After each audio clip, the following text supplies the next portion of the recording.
Everyone. सलाम, नमस्ते, welcome to cricketing आई। उम्मीद है आप सब अच्छे होंगे और स्वस्थ होंगे। तो पाकिस्तान ने तो पाकिस्तान वाला काम कर ही दिया। टेस्ट क्रिकेट में सबको सरप्राइज़ किया, सबको बांधे रखा। और जिस तरीके से क्रिकेट खेला वो टिपिकल पाकिस्तान स्टाइल था। कभी लगा जीते पड़े हैं, कभी लगा हार जाएंगे, कभी लगा अब जीतेंगे, कभी लगा अब हारेंगे। और एंड में जोस बटलर ने मैच को उनसे जीता हुआ मैच कैसे लिया जाता है, जोस बटलर और क्रिस वॉक्स ने दिखाया। तो हम इस सब की तरफ जाएंगे, बट सबसे पहले तो मैं आप लोगों को ये बताना चाहूँगा कि ये वीडियो जो मैं आज अकेले बना रहा हूँ उसका रीज़न ये है कि वरुण की फैमिली में पर्सनल इश्यूज, जैसे अभी कोरोना के चलते कुछ प्रॉब्लम्स आई है और उसके इन लॉज को सभी को कोरोना हो गया है। और फादर इन लॉ उसके अनफॉर्चुनेटली उनकी ही has died. So we all wish कि भगवान की आत्मा को शांति दे और फैमिली को हिम्मत दे। इसी वजह से पिछले 2-3 दिन से वीडियो भी नहीं हम बना पाए साथ में, पर अब मैंने सोचा कि जब मैच ख़त्म हो गया तो एक वीडियो बनानी चाहिए। तो उम्मीद है वरुण जल्दी वापस आएगा हमारे साथ वीडियो में। तो let's hope for the best. And तो अगर मैच की बात की जाए तो स्टार्टिंग से ही मैच पाकिस्तान की पकड़ में था। और चौथे दिन भी ज़्यादातर एक्सपर्ट्स की यही राय थी कि पाकिस्तान ही जीतेगा। हालांकि 240 ऑड रन की लीड थी और उस वक्त भी मुझे लग रहा था कि ये बहुत बड़ी लीड नहीं है। चौथे दिन की पिच है, ये 5वें दिन की नहीं है। लेकिन तब भी ज़्यादातर का मानना यही था कि पाकिस्तान जीत जाएगा। और देखा जाए तो फेवरेट्स था ही, लेकिन अल्टीमेटली मैच बदला। तो उसके कई रीज़न है, सब ने अपनी अपनी राय दी है। कोई कह रहा है कि बॉलर्स की गलती है, कोई कह रहा है फील्डर्स की गलती है, कोई कह रहा है कैप्टनसी पुअर थी, तो कोई कह रहा है कि इंग्लैंड ने आउटस्टैंडिंग क्रिकेट खेली। आई थिंक एक चीज़ पे हम नहीं कह सकते, ये सबका मिक्सचर था। कैप्टनसी की कहीं ना कहीं कमी रही, बट ओवरऑल देखा जाए तो कैप्टनसी अजहर अली ने ठीक ठाक करी। हम लोग यह भूल जाते हैं क्रिटिसाइज़ करने से पहले कि वो शख्स जो कैप्टन है, जो प्लेयर है, जो फील्डर है, वो कितना एक्सपीरियंस्ड है, कैसी फॉर्म में है, क्या नहीं है। अगर सब कुछ देखा जाए तो अजहर अली कोई बहुत ज़्यादा मैचों में कैप्टनसी नहीं करी है पाकिस्तान की। He is an inexperience captain, he is learning. England के खिलाफ कैप्टनसी करते हुए फिर भी उन्होंने काफ़ी अच्छा प्रदर्शन किया और पूरी टीम ने ही उनको बहुत अच्छा सपोर्ट किया, बॉलर्स ने किया। और बैट्समैन में भी ज़्यादातर को स्टार्ट्स तो मिली और हर कोई नहीं फ़ायदा उठा पाया, बट अगर देखा जाए तो कहीं ना कहीं बैटिंग भी अच्छी फॉर्म में लगी। और अगर हम बात करें शान मसूद की, क्योंकि ये हमारी मैच की इकलौती वीडियो है, तो शान मसूद पर तो सबसे पहले बात करनी बनती है। क्योंकि आई थिंक काफ़ी टाइम बाद किसी ओपनर ने, ओवरसीज़ ओपनर्स ने इंग्लैंड में जाके जो परफॉर्मेंस दिया है वो ये वन ऑफ द बेस्ट है। मुझे नहीं लगता किसी और ओपनर ने इतनी अच्छी पारी खेली होगी पिछले 5-7 सालों में इंग्लैंड में जाके। और एशिया के ओपनर ने तो बिल्कुल नहीं। तो हैट्स ऑफ, बहुत ही ज़बरदस्त इनिंग थी शान। मैच को इतना अच्छा सेटअप किया, 300 प्लस इस पिच पे। पाकिस्तान की बॉलिंग के अगेंस्ट हमेशा से ही एडवांटेज पाकिस्तान था और उसका फ़ायदा पाकिस्तान ने उठाया। 200 कुछ पे ऑल आउट किया, 219 पे।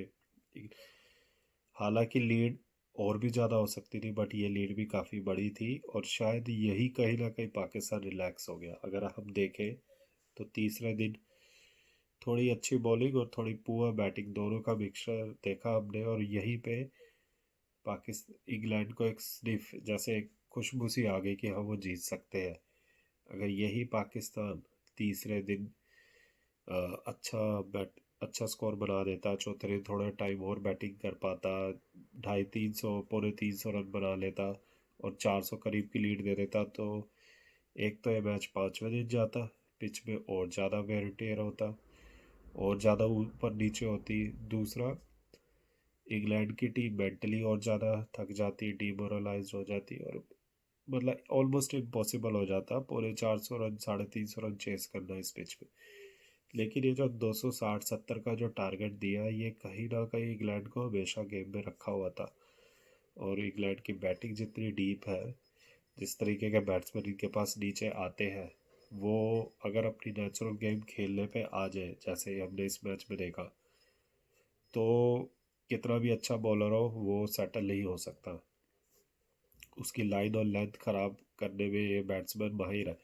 क्रिस वॉक्स कईयों को लगता बड़े हिटर नहीं है, बड़े हिटर का, हाँ वो शायद बड़े छक्के नहीं मार सकते, पर अगर तेज खेलने की बात आए तो he is an attacking batsman.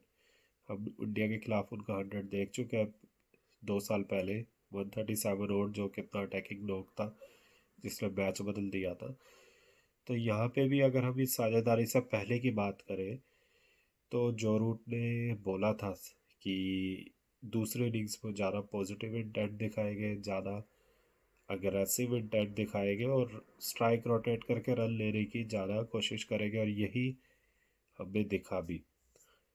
अगर इंग्लैंड के ओपनर्स की स्टार्ट देखी जाए तो शायद उतनी अच्छी नहीं हुई, पर जो जिस तरीके से वो खेले वो पहली इनिंग से बेटर था।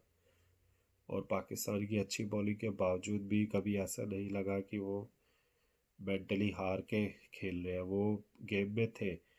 और खासतौर से अगर सिबली की बात की जाए तो सिबली ही लुक गुड, अच्छी बैटिंग करी। कभी ऐसा नहीं लगा कि हाँ यासिर शाह बीट कर रहा है तो अगली बॉल पे भी वो कोई ख़राब शॉट खेल दिया है, कुछ ऐसा। अपनी स्ट्रेंथ से खेला, ज़्यादातर गेंदें छोड़ी, जहाँ उसके जोन में आई उसने कोशिश करी रन बनाने की। जो रूट काफ़ी पॉजिटिव लगा, पिछले कुछ दिनों के मुकाबले अच्छी, ही वॉज लुकिंग गुड। जो रूट लग रहा था कि आज शायद कैप्टन स्ट्रोक खेल देगा, आज शायद वो कुछ ऐसी पारी खेल देगा जो हमेशा याद रहेगी। पर जो रूट तो जो रूट है, कभी भी पता नहीं चलता, 40-50 बना के एक आधा ख़राब शॉट खेल के आउट हो जाना एक उनकी हैबिट बन गई है।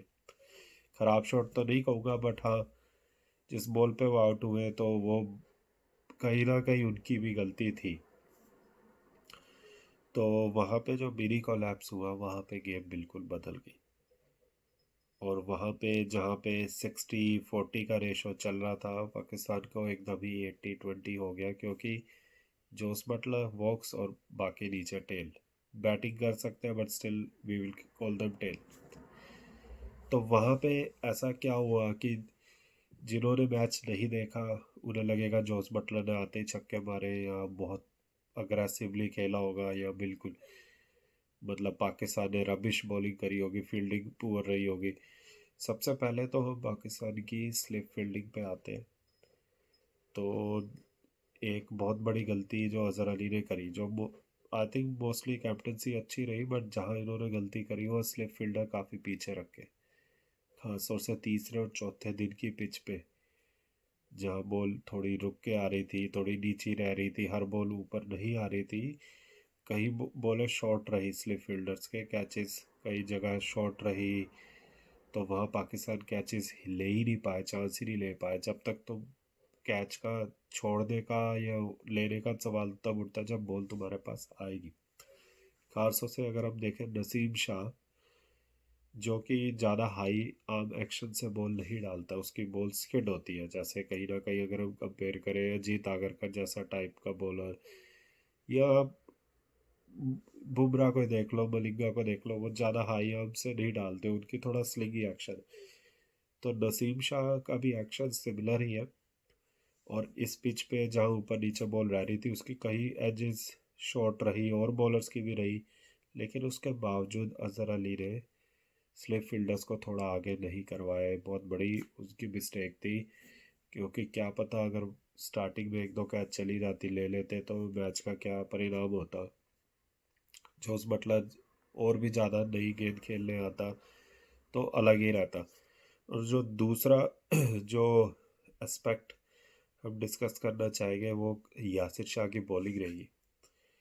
मैच पाकिस्तान हारा, बट यासिर शाह की जो बॉलिंग है इस पिच पे इस वक्त, क्योंकि पिछले कुछ टाइम से यासिर शाह ने उतनी अच्छी बॉलिंग नहीं कराई है टेस्ट मैचों में जैसे वो जाने जाते। तो बहुत ही आउटस्टैंडिंग बॉलिंग थी। इंग्लैंड का इस वक्त जो बेस्ट बैट्समैन है Ben Stokes, on form, on paper, by calibre, he was struggling. छोटी इनिंग्स थी but he was completely struggling. आते ही 2 रिवर्स स्वीप उसने खेले क्योंकि ही न्यू कि इट्स टफ, और वो पता चल रहा था कि मतलब he struggling to pick him, struggling to, ना वो आगे आ पा रहा था ना पीछे। इसी से पता चलता है किस क्लास की बॉलिंग हो रही थी यासिर शाह के द्वारा। रफ का फ़ायदा उठाना हो या फिर स्पिन से कंफ्यूज करना हो, कोई स्लाइडर डाल ली हो, कोई बिग टर्नर डाल ली हो, तो वहाँ पे he was confuse, he wasn't sure. और अल्टीमेटली जिस तरीके से उसने उसको सेटअप करके आउट किया, ना आगे आने दिया ना पीछे, वो ब्यूटीफुल था। और वहाँ पे एक ऐसा मेंटली मोमेंटम शिफ्ट हो गया था।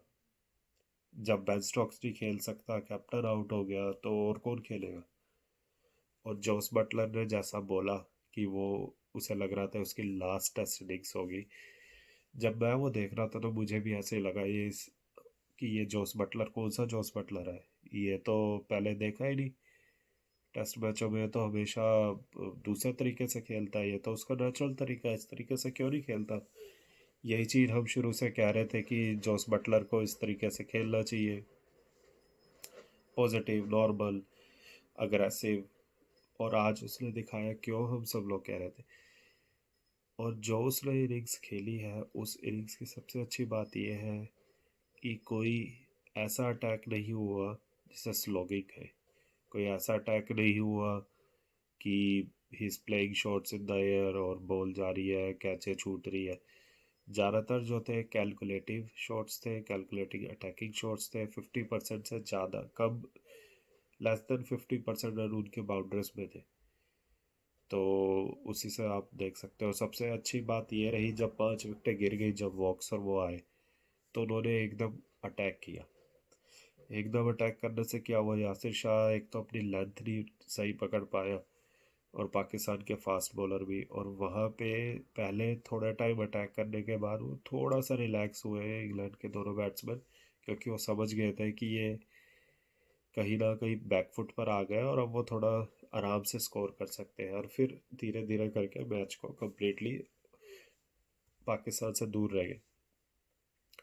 पर एक चीज़ और ध्यान रखने वाली बात है, जो लोग क्रिटिसाइज कर रहे हैं पाकिस्तान के बॉलर्स को कि उन्होंने कितने कितने मैच खेले हैं, वो भी ज़रा देख लें। मोहम्मद अब्बास एक्सपीरियंस्ड है बट उन्होंने 18 मैच खेले हैं, या शाहिन शाह अफरीदी ने बहुत कम मैच खेले हैं, नसीम शाह ने तो शायद 4-5 मैच ही खेले होंगे। तो ये बॉलर बहुत इनएक्सपीरियंस्ड है, टैलेंटेड है, स्किल है दोनों के। बाकी शाहीन और उनके पास तो पेस भी है नसीम के, खासतौर से नसीम के। बट टेस्ट क्रिकेट में सिर्फ इन चीज़ों से नहीं जीत सकते, एक्सपीरियंस चाहिए, नॉलेज चाहिए कैसे जीता जाता है। ये इस बॉलिंग अटैक को नहीं था, यासिर शाह को है, पर ये बाकी तो इंग्लैंड में शायद खेले भी नहीं होंगे, तो इनको इतना नहीं मालूम था किस तरीके से चौथे पिच पे बॉलिंग कराई जाए, किस तरीके से प्रेशर को वापस डाला जाए। तो कहीं ना कहीं ये एक्सपीरियंस की वजह से मैच चला गया। बट उसके बावजूद भी जिस तरीके से आते ही इंग्लैंड में ये खेले हैं पहले मैच में, उसका क्रेडिट जाता है पूरी टीम को, उसका क्रेडिट जाता है शान मशहूद को, जो कि मैन ऑफ द मैच होते हैं अगर पाकिस्तान जीतता। और उसका क्रेडिट जाता है कि जिस तरीके से वो यूनाइटेड होके खेले, बहुत ज़बरदस्त मैच था। क्रिस वोक्स, जिसके बारे में अभी इतनी बात नहीं करी हमने, उसका भी उतना ही कंट्रीब्यूशन है जितना जोस बटलर का है। उसने भी उसी तरीके से पॉजिटिव क्रिकेट खेली, बैटिंग करी जैसे बटलर ने करी। और दोनों ने बहुत अच्छे से स्ट्राइक रोटेट करी, जहाँ उन्हें पता था बाउंड्रीज नहीं आएगी, खासतौर से यासिर शाह के खिलाफ रेगुलर, तो स्ट्राइक रोटेट करते रहे। फास्ट बॉलर के खिलाफ भी उन्होंने कोई ऐसा ओवर नहीं जाने दिया, 2-3 ओवर में डन जा रहे हैं कुछ ऐसा बीच बीच में मतलब this is the beauty of test cricket कि आप बाउंड्रीज नहीं मार पा रहे, तो इसका मतलब ये नहीं आप अटैक नहीं कर सकते, आप तब भी अटैक कर सकते हैं। इस तरीके से ही गेम को वो ले गए। और चौथी इनिंग्स में 270 और चेस करना 117 से 5 से बहुत कम हुआ है। तो hats off to Butler, hats off to Woakes. और सीरीज़ को ब्यूटीफुली सेटअप कर दिया इन दोनों ने। पाकिस्तान तो वापस आएगा, हमें पता है, और शायद हो सकता है अगला मैच बड़े मार्जिन से जीत जाए या क्लोज ले जाकर जीत जाए, पर पाकिस्तान आएगा। एक दो चेंजेस मैं देखना चाहूँगा उनकी टीम में, जो हम मैच से पहले डिस्कस करेंगे। और बट मुझे पूरी उम्मीद है कि अगला मैच भी बहुत क्लोज होने वाला है। और अभी अभी जो खबर मिली है कि बेन स्टोक्स वापस जा रहे हैं फैमिली इश्यूज़ की वजह से, वो एक बहुत बड़ी न्यूज़ है, क्योंकि without Ben Stokes it's a big hole. उसका पाकिस्तान ज़रूर फ़ायदा उठाएगा। तो जो पाकिस्तान के फैंस हैं वो ज़्यादा दिल ना हारे, क्योंकि अभी सीरीज़ ख़त्म नहीं हुई है, अभी दो मैच पड़े हैं। पहला match majority of those 4 days Pakistan he favourites था। तो एंड में ये जो जोस बटलर इनिंग्स खेल गए हिज बेस्ट टेस्ट नॉक, नहीं तो आई थिंक आज सेलिब्रेट कर रहे होते हैं पाकिस्तानी फैंस, एशियन फैंस। लेकिन आज जो मतलब जो भी ये मैच का रिज़ल्ट रहा, बट एक चीज़ तो श्योर हो गई कि जैसा हम वेस्ट इंडीज़ की उसमें सीरीज़ में भी बात कर रहे थे मैं और वरुण, कि टेस्ट क्रिकेट खेलने के लिए you have to be on the top every session.